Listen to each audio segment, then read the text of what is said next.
नमस्कार। आज हम चर्चा करेंगे शिवलिंग पर कि वास्तव में शिवलिंग क्या है, इसके बारे में हमारे धर्म ग्रंथों में क्या बताया गया है और क्या शिवलिंग वास्तव में शिवलिंग ही है या कुछ और है जिसे शिवलिंग बना दिया गया है। इन सब बातों पर हम चर्चा करेंगे।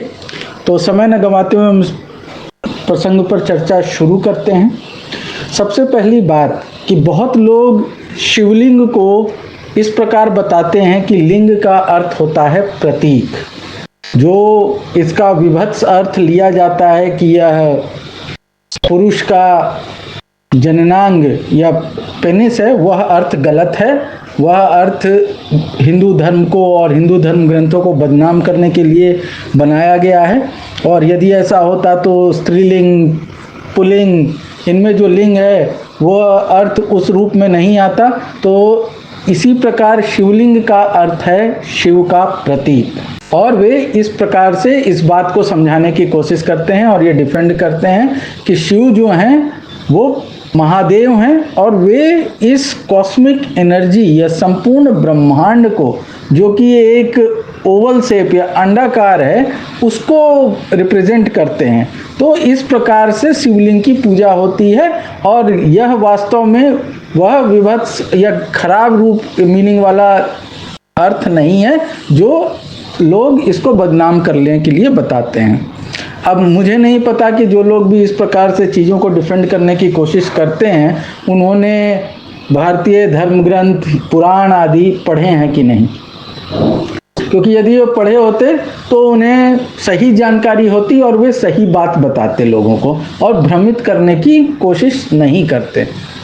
अपने धर्म के प्रति सम्मान होना बहुत अच्छी बात है, लेकिन जहाँ हमें सत्य मालूम होने की बात होती है वहाँ हमें सत्य जानने की भी ज़रूरत होती है, ताकि जब हमसे प्रश्न किया जा सके तो हम सत्य मूलक उत्तर दे सकें, न कि बात को घुमा फिरा के करें। अब यहाँ मैं आपको दिखाऊंगा और बताऊंगा कि शिवलिंग की क्या क्या कथा कहाँ कहाँ आई है। तो बात कर लेते हैं शिव महापुराण की। शिव महापुराण में एक कथा आती है जो शायद आप लोगों ने पहले और लोगों के माध्यम से या खुद पढ़ी या सुनी हो, कि ब्रह्मा और विष्णु में एक बार अपने आप को महान या बड़ा दिखाने के लिए विवाद हो जाता है और यह विवाद इतना बढ़ जाता है कि लोग त्राही त्राही करने लगते हैं। तब वहाँ पर एक महान अग्निस्तंभ उत्पन्न होता है और वह स्तंभ ऊपर और नीचे की ओर बढ़ता ही चला जाता है। तब ये दोनों ब्रह्मा और विष्णु विस्मित होकर ये डिसाइड करते हैं कि इसका और छोर पता लगाया जाए और जिसने पता लगा लिया वो विजेता होगा, वो उन दोनों में बड़ा होगा। तो ये कंपटीशन ये दोनों आपस में रख लेते हैं। अब ब्रह्मा ऊपर दौड़ते हैं और विष्णु नीचे। तो बताया जाता है कि हंस के रूप में ब्रह्मा ऊपर उड़े और विष्णु जो हैं वो एक सूकर के रूप में या वाराह के रूप में नीचे खोदना शुरू किए। दोनों चले जा रहे हैं अपनी अपनी दिशाओं में, लेकिन कोई और छोर नहीं मिलता। तब थक हार के ब्रह्मा को ऊपर से केतकी का फूल गिरता हुआ दिखता है। वह केतकी को अपना गवाह बना लेते हैं कि मैंने ऊपर का पार्ट देखा शिव का, और वो चले जाते, शिव का नहीं, उस समय तो शिव पता भी नहीं था, उस ज्योतिर्लिंग का, और वे वापस अपनी जगह पे आ जाते हैं। विष्णु बेचारे थक हार के वापस आ जाते हैं। तब ब्रह्मा बोलते हैं कि मैंने तो देख लिया, ये केतकी का फूल है, केतकी का फूल गवाही दे देता है। और विष्णु बेचारे दुखी कि मुझे तो पता ही नहीं चला। उसी समय शंकर भगवान जो हैं उस ज्योतिर्स्तंभ से बाहर आते हैं। फिर इन दोनों को पता चलता है कि वो सबसे बड़े तो ये हैं। अब शंकर भगवान वहाँ पर केतकी के फूल और ब्रह्मा जी को शाप दे देते हैं झूठ बोलने के लिए कि केतकी के फूल की पूजा शिव भगवान के लिए नहीं होगी और ब्रह्मा की पूजा कभी नहीं होगी। और फिर दोनों को बताया जाता है कि वो दोनों शंकर भगवान से ही निकले हैं और फिर इनका काम डिवाइड हुआ है। और ये कहानी ये रुद्र संहिता में आता है। इसके बाद एक कोटि रुद्र संहिता है। अब कोटि रुद्र संहिता में कहानी बताई जाती है दारुवन की। तो दारुवन में कुछ ऋषिगण भगवान शिव की तपस्या कर रहे थे और शंकर भगवान को उनकी परीक्षा लेने की सूझी। तो वे क्या करते हैं, वे नग्न होकर एक सुंदर शरीर वाले नवयुवक नग्न होकर वहां उनके आश्रम के पास पहुंच जाते हैं, जिस समय वे लोग समिधा यानी हवन सामग्री जुटाने के लिए जंगल गए थे। अब उन ऋषियों की पत्नियां जो हैं वो इस नग्न सुंदर युवक को देखकर आकर्षित हो जाती हैं और आकर इससे लिपट जाती हैं। इतने में वे ऋषिगण वापस आ जाते हैं और वे इस दृश्य को देखकर बहुत क्रोधित होते हैं। वे पूछते हैं कि तुम कौन हो जो हमारी स्त्रियों के साथ इस प्रकार का दुर्व्यवहार कर रहे हो। वे कुछ नहीं बोलते शंकर भगवान। तो इस पर क्रुद्ध होकर वो ऋषि शाप दे देते हैं कि तुम्हारा लिंग जो है वो तत्काल धरती पर गिर जाए। अब वो लिंग तुरंत गिर जाता है। अब वो लिंग गिरने के बाद उसमें अग्नि प्रज्वलित हो जाती है और वो सभी को सभी तरफ जलाने लगती है, उसको कोई पकड़ नहीं पाता है। अब इससे व्यथित होकर ये ऋषिगण ब्रह्मा जी के पास जाते हैं। अब ब्रह्मा जी इन्हें बताते हैं कि भाई ये तो बड़ी गलती कर दी तुम लोगों ने, वो तो स्वयं शंकर भगवान थे जो तुम्हारी परीक्षा लेने आए थे और तुम लोगों ने उन्हीं को शाप देकर उनका लिंग काट दिया। तब इसका उपाय पूछा जाता है। इसके उपाय में वो कहते हैं कि अब तो तुम जाके पार्वती जी की तपस्या करो, वही इसको शांत कर सकती हैं। तो फिर ये लोग जाके पार्वती जी की प्रार्थना करते हैं। पार्वती जी प्रसन्न होती हैं। वो कहती हैं ठीक है, मैं योनि रूप में आ जाऊंगी और मैं इस लिंग को धारण करूंगी। अब तुम लोग जाके शंकर जी की तपस्या करो, फिर से उनको प्रसन्न करो।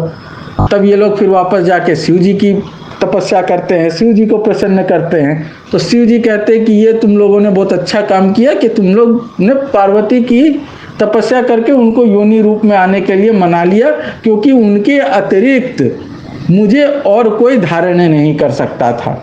और इस प्रकार से वो जो आग लगा हुआ लिंग था भगवान शंकर का, जो इधर उधर सब तरफ आफत मचा रहा था, वो उस योनि में जाके स्थित हो जाता है।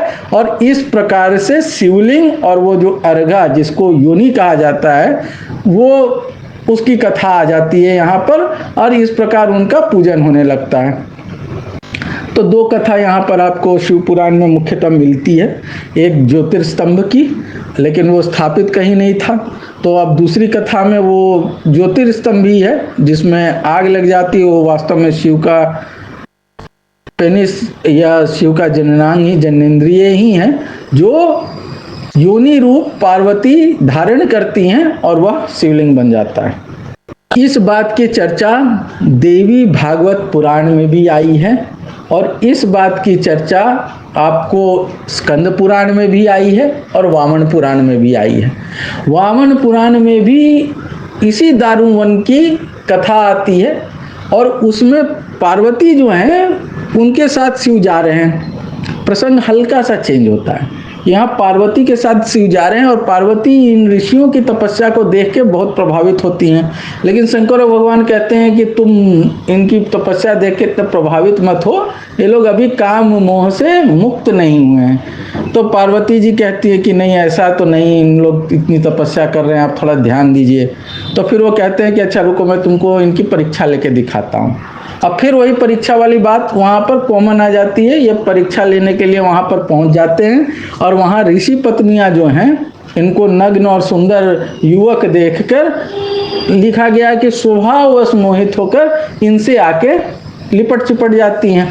अब इसको देखकर ऋषिगण काफ़ी क्रुद्ध होते हैं और वे इन शिव के लिंग को उखाड़कर तत्काल फेंक देते हैं। यहाँ शाप देने की बात नहीं है, यहाँ लिखा गया है कि उन लोग उखाड़ के फेंक देते हैं। और उसके बाद की कथा लगभग सिमिलर है कि वो लिंग बहुत उत्पात मचाने लगता है। तो फिर ये लोग ब्रह्मा जी के पास जाते हैं, फिर वो उपाय बताते हैं और फिर होता है कि ये मैं शांत हो जाऊंगा अगर इस मेरे लिंग की पूजा तुम लोग करो और उसके बाद सभी लोग मेरे लिंग की पूजा करें। तो इस प्रकार से शिवलिंग की जो है वो पूजा का प्रचलन हो जाता है। अब इन सब पुराणों में जब शिवलिंग को शिव का लिंग ही बताया जा रहा है, क्योंकि प्रतीक बताने की एक दो कथा भी है और उनके लिंग को बताने की भी कथा है, तो एक सिरे से इसको प्रतीक रूप में ही प्रचारित करना और दूसरी बात को दबा देना कहाँ तक उचित। आप उसको अगर प्रॉपरली एक्सप्लेन कर सकते हैं कि शिव लिंग की क्यों पूजा होती है, तो आप उसको एक्सप्लेन कीजिए, उसको डिफेंड कीजिए, उसको कवर अप या हाइड अप मत कीजिए। अब बात आती है कि ये शिवलिंग का जो कंसेप्ट पुराणों में बताया गया है, क्या शिवलिंग वास्तव में यही है या शिवलिंग कुछ और है, शिवलिंग कहीं और से आया है? और अगर आप देखेंगे कि सबसे पुराना शिवलिंग कौन सा है, कहाँ मिलता है, तो इसका कोई प्रामाणिक उत्तर आपको नहीं मिलेगा। कुछ लोग इसको सिंधु घाटी सभ्यता से भी जोड़ेंगे, लेकिन वे भूल जाते हैं कि सिंधु घाटी सभ्यता में सम्यक कल्चर, जिसको मोस्टली आप Buddhist culture, Jain culture, आजीविक culture, इनसे जोड़ के देख सकते हैं, वो कल्चर भी प्रेवलेंट था। उस समय भी स्तूप बनाने तक की परंपरा थी। तो जो स्तूप है, शिवलिंग हिंदुओं के लिए आज पूजनीय चीज है, स्तूप बुद्धिस्ट के लिए पूजनीय है। तो ये जो स्तूप का आप अगर कंप्लीट स्ट्रक्चर देखें और समझें, तो स्तूप होते क्या थे? स्तूप बेसिकली रेलिक्स या अवशेष, जैसे बुद्ध की अस्थियों के अवशेष जहाँ पर भी धरती के अंदर गाड़े गए या डाले गए, उसको कवर करने और उसको प्रोटेक्ट करने के लिए एक डोम शेप्ड स्ट्रक्चर उसके ऊपर बना दिया जाता था और उसके परिक्रमा करने के लिए जगह होती थी और लोग उसमें जाके परिक्रमा करते थे, पूजा करते थे। ये एक कंसेप्ट था और आज भी है, ये बुद्धिस्ट का कंसेप्ट है। अब उस स्ट्रक्चर को आप अगर ध्यान से देखें, स्तूप के स्ट्रक्चर को, और फिर उसको आप शिवलिंग से कंपेयर करें, तो आप पाएंगे कि दोनों में बहुत सिमिलैरिटी है। जैसे शिवलिंग का ऊपर का पार्ट आप देखेंगे थोड़ा फ्लैटेंड होता है, वैसे ही ये जो डोम शेप्ड स्तूप बनता है, इसका भी ऊपर का पार्ट फ्लैटेंड होता है और इसके ऊपर एक एलिवेशन, थोड़ी ऊंचाई पे छत्र तरह की चीजें होती हैं, अम्ब्रेला शेप्ड, जो कि आपको स्क्वायर स्ट्रक्चर के ऊपर सेट किया जाता है। ये आप किसी भी स्तूप में, अगर आप सांची स्तूप या कोई भी स्तूप में देखें, तो वो आपको ये सिमिलर स्ट्रक्चर मिल जाएगा। अब यहाँ पर भी शिवलिंग के ऊपर आप देखेंगे कि एक छत्र या उसके ऊपर कलश होता है जिससे पानी टपकता रहता है। तो ये स्ट्रक्चर सेम है। ऊपर का माउंट जो है वो फ्लैटेंड है। शिवलिंग में भी आप देखेंगे ये स्ट्रक्चर अक्सर ऐसा ही होता है। और इसके बाद जो यहाँ पर अर्घा या जो योनि पार्ट बता दिया जाता है, दरअसल वो उसके चारों तरफ, माउंट के चारों तरफ सर्कम्बुलेशन या परिक्रमा के लिए होता था। तो अब इसको जो डोम शेप्ड स्ट्रक्चर जो स्तूप का है, उसका छोटा आकार आप शिवलिंग को समझ लीजिए और फिर उसको देख के समझने का प्रयास कीजिए कि वो स्ट्रक्चर कैसा था। अब वो जो अर्घा वाला पार्ट है, पहले या अभी भी स्तूप में आप जाके देखें तो वहाँ आप परिक्रमा कर सकते हैं उस पर चढ़ के, लेकिन अब शिवलिंग के उस पार्ट पे आप परिक्रमा नहीं करते हैं। ठीक उसके नीचे और एक सर्कल था बड़ा सा, जो जिस पर चढ़ के लोग परिक्रमा कर सकते थे। तो अब ये पार्ट जो है वो बाहर मंदिर का, आप शिवलिंग के बाहर का पार्ट देख सकते हैं, या जो चबूतरा बना रहता है जिसके ऊपर शिवलिंग स्थापित होता है और उसके गोल गोल लोग परिक्रमा करते हैं। अब इसमें बताया जाता है कि अर्घा के आधे से ही परिक्रमा करनी चाहिए, ये कंसेप्ट यहाँ पर ऐड कर दिया गया। तो शिवलिंग का जो कंप्लीट स्ट्रक्चर है और स्तूप का जो कंप्लीट स्ट्रक्चर है, इसमें बहुत सारी समानताएं हैं।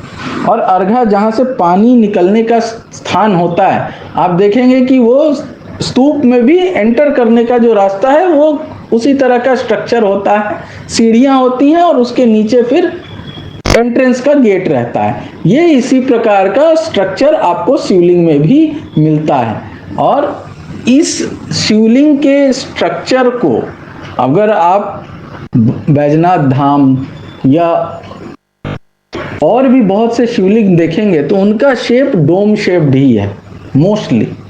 तो ये मुख्यतः ये मान के आप चल सकते हैं, इसके प्रमाण भी हैं कि शिवलिंग जो है वह इसी स्तूप का रूपांतरण है, बुद्धिस्ट स्तूप का ही रूपांतरण है। और जैसे स्तूप पूजनीय होता था वैसे ही शिवलिंग भी पूजनीय बना दिया गया। लेकिन उस शिवलिंग से जुड़ी कथा को ऐसा रूप दिया गया जो आप दूसरे क्या मतलब ये किसी भी देवी देवता के अपमान के रूप में देखा जा सकता है कि उनके इस तरह से प्राइवेट पार्ट को आप का शाप देके गिरा देना, उखाड़ के फेंक देना और उसके बाद उसकी पूजा करना, तो ये बड़ा ही गलत जो है कहानियां जोड़ दी गई। और ये किसी और ने नहीं किया है, ये हिंदू धर्म के जो तथाकथित ब्राह्मण समुदाय जिन्होंने इन पुराणों की रचना की, अब नाम एक दे दिया जाता है वेद व्यास, लेकिन ये संभव ही नहीं है कि वेद व्यास ने एक व्यक्ति ने इन सब चीजों की रचना की है। और वेद व्यास के होने का भी प्रमाण जब नहीं मिलता तो वेद व्यास कैसे रचना करेंगे, ये एक अलग विषय है, उस पर हम लोग अलग से चर्चा कर लेंगे। अभी की चर्चा के लिए हम लोग मुख्यतः इसी पर ध्यान केंद्रित करेंगे, जो कि एक स्तूप का स्ट्रक्चर और कैसे एक स्तूप के को छोटा आकार के रूप में शिवलिंग के रूप में पूजा जाने लगा, ये हम समझेंगे।